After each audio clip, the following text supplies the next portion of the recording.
Por favor, podria explicar para la revista Alteritat els motius d'aquesta concentració? Pues estamos convocando para protestar contra la intervención militar, contra la guerra imperialista que Europa y Estados Unidos han planteado contra Libia. Creemos que es importante en este momento en el que desde los medios de comunicación se nos vierten un montón de propaganda sobre la naturaleza humanitaria de la guerra, llevar el mensaje a la gente de que esta guerra en realidad tiene un propósito muy concreto, que es defender los intereses de las multinacionales occidentales, europeas y Estados Unidos, fundamentalmente en las multinacionales de petróleo, pero no solo, ¿no?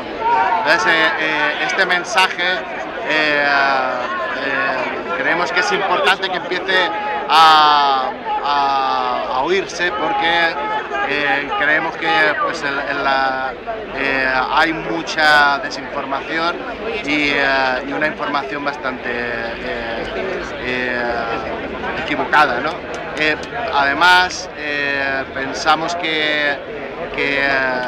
esto defendemos, por supuesto, el derecho de todos los pueblos de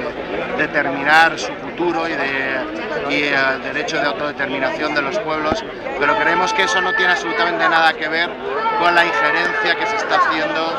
con la acción bélica,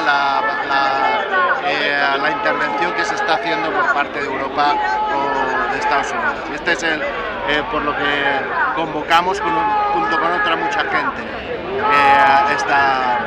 esta concentración, y vamos a seguir todas las semanas mientras dure la guerra, concentrándonos en la plaza del Ayuntamiento todos los jueves, y a ver si podemos ir haciendo que cada vez esto crezca más y consigamos pues que el mensaje llegue lo más lejos posible. Moltes gràcies.